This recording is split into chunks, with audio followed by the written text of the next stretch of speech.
I've spent the last 26 weeks hanging out with you on Drumeo. And for folks who don't know this, Drumeo.com, amazing place. And you've been teaching this rock drumming. Drumeo.com/rock.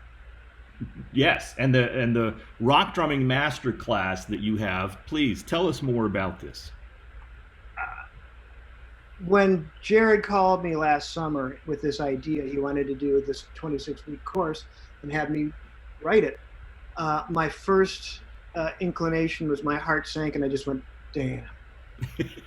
Because I knew I had to do it, and I know how I work.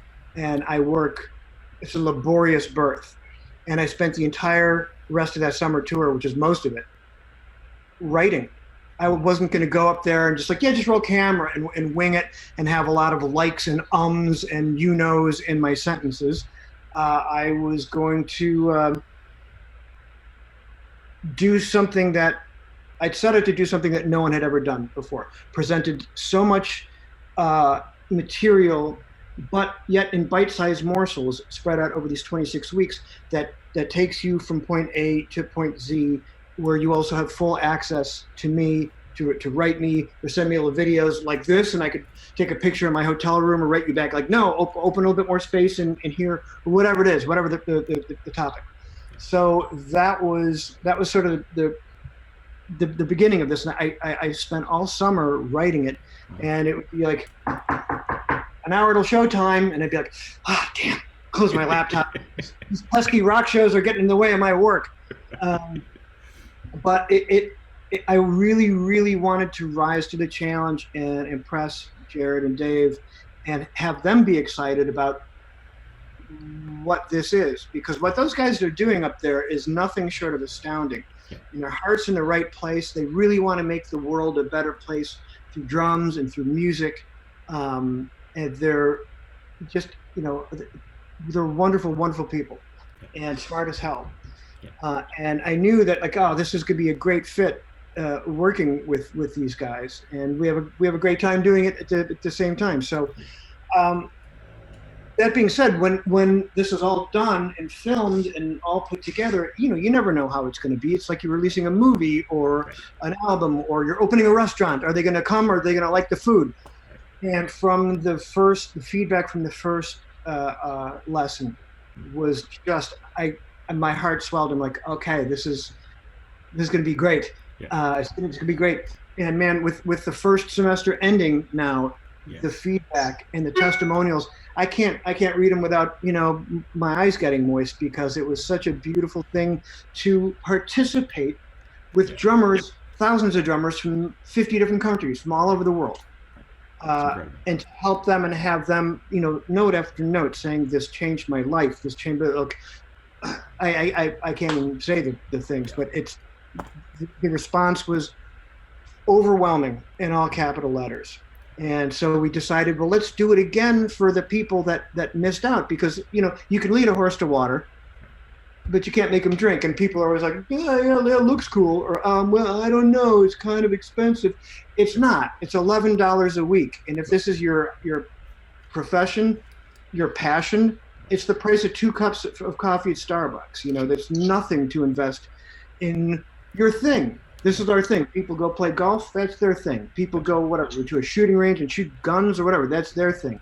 People go skiing, skydiving, jumping off stuff, that's their thing. This is our thing. And to say that $11 a week, my goodness, and not comparing myself to Steve Smith, but if I was 16 years old and Steve Smith did this, you could put 2 zeros at the end of the price, and I would have found a way to be in a class. I wouldn't have missed it. So people are going to do what they're going to do, but those that were in or on the fence and got in, every one of them, it just hundreds and hundreds and hundreds of notes of gratitude. So we're hoping that other people that are sitting there going, oh, I don't know, maybe. Right. It's proven to work, with flying colors already. So if you want to be a different person, a different player, have your relationship to music, have your relationship to the lyrical content, have your relationship to how you formulate and shape pieces of music, how you relate to other musicians, both personally and musically, conversationally. You know, if you can relax here and relax here, then and only then can you be a conduit to who you're supposed to be, who your authentic self is on this instrument. And when you're unclouded by nonsense, whether it's mental aspects or physical aspects, then and only then can you really be in touch with the music and be in touch with the conversation that you're having with other musicians who are also not clouded with nonsense. Right. So that's when the magic happens. And most people I find in my live master classes and teaching at drum camps, people are screwing themselves up. 95% of all drummers are playing wrong. And hold on, I don't have a drumstick. Actually, I got one of my daughter's little tiny sticks here. Most people are grabbing the stick like this or putting it in the big monkey knuckle. You're never going to be able to play ding, ding, ding, ding, ding, ding, ding, ding, ding, ding. It's impossible. And so starting with the grip, starting with the hand positioning, starting with what they're doing with their shoulders or keeping their arms out. And now all these muscles are tight. There's so many things that I can identify and help people with if they want to seek out the help. If they want to be able to know how to play the things that they can't play, drummers themselves are screwing themselves up from being able to go through this next level to that level to that level. And it all starts with everything here and everything in here. Absolutely. Yeah, I thought it was a great course. When I saw it, I immediately signed up for it. I would highly recommend it. And, you know, you're not only an amazing drummer, not all drummers turn into educators, Todd. So I was also wondering where you got the sort of bug, because you're an amazing teacher as well as drummer. How did that come about as well? Well, thank you, man. I was very fortunate to go to a lot of drum clinics when I was a kid growing up. I grew up in Chicago, and I went to as many drum clinics as I could. And I found that information that I got from the drum clinics, from the various drummers that I got to see, whether it was a hero of mine or someone that I didn't know that much about, but I figured I could learn something. Those were all like really kind of pivotal nights, and some more than others.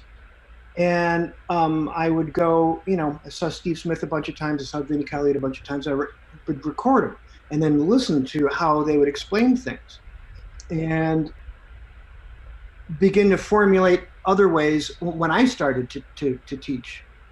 I went to Berkeley for 1 year. I had an amazing experience with Skip Hayden, who's a wonderful teacher. Ian Froman, another wonderful teacher, but totally different. And then Gary Chafee, who's a legendary teacher, but entirely different. So if you study, in my 1 year at Berkeley too, you know, you're in different drum labs with different drummers. So I always equate it to when you're in a situation like that, it's like you're at this big giant buffet and you got your plate and you go, okay, hey, egg rolls, pancakes, you know, crab legs, you know, there's a spicy tuna roll. You know, you put all these weird things together and then you look around and you're the only dude in the room that has this plate. When you're in a situation with that many different influences and references and inspiration points and just educators coming at you, it's a lot. And then you go, I like this from this guy, I like these things from this guy, I like these things from this guy. And hopefully that helps sculpt a unique you. And then you got the weird plate with crab legs and pancakes. Right. And a little oatmeal on the side, right? Why not? Yeah, chocolate pudding, right? So that was really what got me into it. To continue, if I may. Please.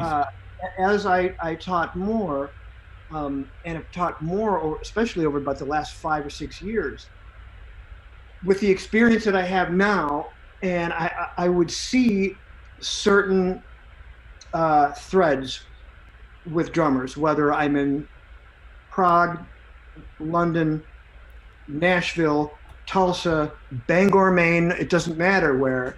Like, drummers are all doing the same gnarly shit that keeps them from going up. And it's the 5% are the ones that everyone goes, look, oh, how you do that? Or, oh, he's so fast. Or, oh, it's a God-given talent. No, if you just learn to align yourself with physics and with nature, then that's the only way that you can accomplish certain tasks. Fast singles, fast doubles, fast ride, 3 and 4 note patterns with the hand, molar strokes, triplets.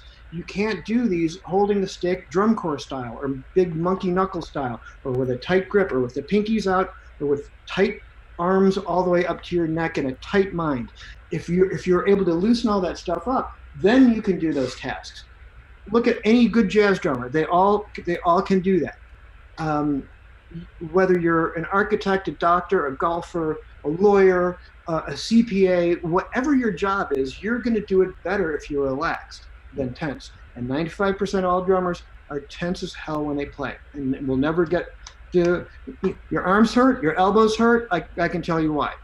And that's another thing that is great when I get letters back saying the pain in my wrist went away, the pain in my elbows went away. I changed my grip.